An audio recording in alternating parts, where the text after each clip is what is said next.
বিকাশকে যতবার খোলার কথা বলবে নিজের দলের নেতাদের খাতা খুলে যাবে। কাজেই আমরা বলছি গোটা পশ্চিমবাংলার অসংগঠিত শিল্পের শ্রমিকদের 8 লাখ টাকা অবধি জীবন বীমা দিতে হবে। আমরা এই দাবি করছি। আজকে এটাই পরিবর্তন। আমরা বিধানসভায় শূন্য বলেই পার্থ চ্যাটার্জির বান্ধবীর খাটের তলায় 50 কোটি আর খেলা। তখন আমি বাবার সাথে ব্রিগেডে এসেছিলাম, বাবা কাঁধে করে আমায় জ্যোতিবাবুকে দেখিয়েছিল। তো ব্রিগেড এলেই জ্যোতিবাবুর কথা মনে পড়ে। আশাবাদ 100%। নমস্কার, আপনারা দেখছেন দ্য ইন্ডিপেন্ডেন্ট বেঙ্গল। আমি শিবম। এই মুহূর্তে ব্রিগেডের মাঠে আমার সঙ্গে আছে কৌস্তব চ্যাটার্জি। কৌস্তব দা, কত নম্বর ব্রিগেড এবং ব্রিগেড থেকে এত লোক তোমরা দেখাবে বলবে, কিন্তু বলছে ভোট বাক্সে রিফ্লেকশন হচ্ছে না। আমি প্রথমেই ইন্ডিপেন্ডেন্ট বেঙ্গলের পক্ষ থেকে একটা গোপন তথ্য ফাঁস করে দিই যে জুন মাসে শিবমে একটা নতুন ঘটনা ঘটতে চলেছে। জুন মাসে আমি শুধু এটুকু বলছি, ইন্ডিপেন্ডেন্ট বেঙ্গলের দর্শকরা জানবেন, ব্রিগেডে যেমন মেহনতির সমাবেশ, সেরকম জুন মাসের প্রথম সপ্তাহে শিবমের যারা ফ্যান ফলোয়ার আছে ভালো করে জেনে নেবেন যে শিবমের কি ব্যাপার, ভালো করে খোঁজ নিয়ে নেবেন। দ্বিতীয় কথা হচ্ছে যে জোকস অ্যাপার্ট, যে আজকে ব্রিগেডের সমাবেশ, আজকে 26 সালের ভোটের নির্বাচনী জনসভা না। পেট্রোলের দাম, ডিজেলের দাম, রান্নার গ্যাসের দাম, কেরোসিন তেলের দাম, দুধের দাম, বিদ্যুতের দাম আকাশ ছোঁয়া।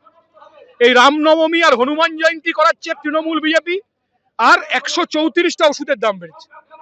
50 টাকার স্ট্রিপ হয়েছে 274 টাকা, 92 টাকার ওষুধের স্ট্রিপ সেটা হয়েছে 182 টাকা। কেন ওষুধের দাম বাড়লো? কেন ওষুধের দাম বাড়লো? তার কারণ ইলেকটোরাল বন্ডে এই ওষুধ কোম্পানিগুলো নরেন্দ্র মোদীর দল ভারতীয় জনতা পার্টিকে টাকা দিয়েছিল, তাই ওষুধের দাম বাড়লো। আমরা বলছি মুখ্যমন্ত্রীর মাইনে কত আজকে, এখন এই সময় দাঁড়িয়ে আজকে মুখ্যমন্ত্রীর মাইনে 2.5 লক্ষ টাকা। আমাদের রাজ্যে প্যারা টিচারদের মাইনে বাড়ে না, আমাদের রাজ্যে মিড ডে মিলের কর্মীদের মাইনে বাড়ে না, আমাদের রাজ্যে সিভিক ভলেন্টিয়ারদের মাইনে বাড়ে না, আমাদের রাজ্যে হোল টাইম কন্ট্রাকচুয়াল টিচারদের মাইনে বাড়ে না, আমাদের রাজ্যে কলকাতা কর্পোরেশন পৌরসভায় তৃণমূলের হাত ধরে যারা কন্ট্রাকচুয়াল চাকরি পেয়েছে তাদের মাইনে পারে না, আর তৃণমূলের নেতাদের কোটি কোটি টাকা। আমরা এটাই বলছি যে আজকের সমাবেশ আসলে 26 সালের ভোটের নির্বাচনী জনসভা নয়। আজকের সমাবেশ কে বলছে, তুমি বলো শিবম, কে বলছে 26,000 টাকা অব্দি এসআইএস স্ল্যাব করতে হবে? 29টা শ্রম আইনকে বাতিল করে দিয়ে 4টে শ্রম কোড, শ্রমিককে ইউনিয়ন করার অধিকার থেকে ধ্বংস করে দেওয়ার চেষ্টা হচ্ছে। কে বলছে কথা? কেউ বলছে না তো, আমরা ছাড়া। কাজেই আমরা বলছি গোটা পশ্চিমবাংলার অসংগঠিত শিল্পের শ্রমিকদের 8 লাখ টাকা অব্দি জীবন বীমা দিতে হবে। আমরা এই দাবি করছি। আমরা বলছি যে রাজ্যে তৃণমূল আর বিজেপি হিন্দু মুসলমান করছে। আমরা বলছি দেশের সরকারের নীতির জন্য, রাজ্যের সরকারের নীতির জন্য গরিব হিন্দুরও যা অবস্থা, গরিব মুসলমানও তাই অবস্থা। বলছে মুর্শিদাবাদে হিন্দু নির্যাতন হয়েছে, তোমরা কিছু বলছো না? আমরা তো জানি মুর্শিদাবাদের যে ঘটনা ঘটেছে, হরগোবিন্দ দাস আর চন্দন দাস খুন হয়েছে। আমরা লাশের ধর্ম দেখতে রাজি নই। পাশের গ্রামের ইজাজ আহমেদ 21 বছর বয়সে খুন হয়েছে। কোন ধর্মপ্রাণ মানুষ শিবম তার নিজের ধর্মের লোককেও মারতে চায় না, অন্য ধর্মের লোককেও মারতে চায় না। তুমি বলো না, গৌরী লঙ্কেশ নামেতে গৌরী আছে, তাকে মারলো কে? হিন্দু মৌলবাদীরা। গৌরী লঙ্কেশ তো হিন্দু। গোবিন্দ পানসারে নামে কেষ্ট আছে, গোবিন্দ পানসারে, তাকে মারলো কে? হিন্দু মৌলবাদীরা। নরেন্দ্র দাভলকার নামের আগে নরেন্দ্র মোদীর পদবী আছে, তাকে মারলো কে? হিন্দু মৌলবাদীরা।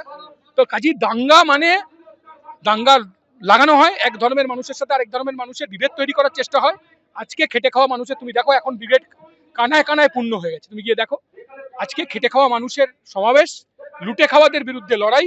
আমরা বলছি বামফ্রন্ট সরকারের শেষ 12 বছর 11 বার এসএসসি পরীক্ষা, 1.5 লাখ ছেলেমেয়ের চাকরি মেধার ভিত্তিতে চাকরি হয়েছে। আর আজকে এটাই পরিবর্তন।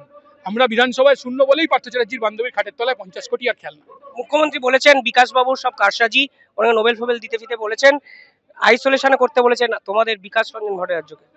ও তো বলেছিল বিকাশের ফাইল খুলবো, পরের দিন সকালবেলা পার্থ চ্যাটার্জির বান্ধবীর খাটের তলা খুলে গেল। বিকাশকে যতবার খোলার কথা বলবে নিজের দলের নেতাদের খাতা খুলে যাবে।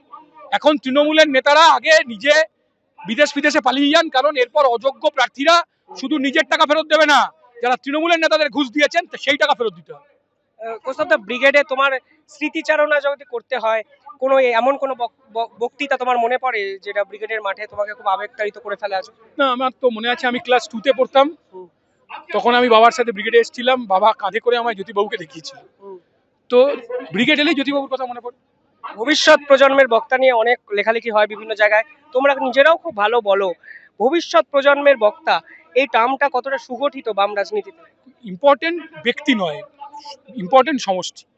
কে বললো এটা ইম্পর্টেন্ট না, কি বললো এটা ইম্পর্টেন্ট। আজকে এখানে অনাদিদা বলবেন, নিরাপদ সর্দার বলবেন, অমল হালদাররা বলবেন, সুকরঞ্জন দেরা বলবেন, আবার মোহাম্মদ সেলিমও বলবেন, আবার দেখবেন ইনসাফ ব্রিগেডে সৃজন, মীনাক্ষী, ধ্রুব এরা বলেছে। প্রশ্নটা হচ্ছে খেটে খাওয়া মানুষের পক্ষে নীতি নিতে হবে, তার জন্য কথা বলতে হবে। আজকের পর এক্সপেকটেশন কি থাকবে? বাম রাজনীতি ভোট বাক্সের রাজনীতিতে ঘুরে দাঁড়ানোর একটা সম্ভাবনা তৈরি করবে? ভোটে বাক্সের রাজনীতিতে তো ঘুরে দাঁড়াতেই হবে, অন্য কোনো বিকল্প তো নেই। তাই ঘুরে দাঁড়ানোর চেষ্টা করতে হবে, মানুষকে বোঝাতে হবে যে ইডি সিবিআই আর তৃণমূলের দুর্নীতিগ্রস্ত নেতাদের দৌড়টা আসলে টম এন্ড জেরির মতো, মানুষকে বুঝিয়ে বলতে হবে।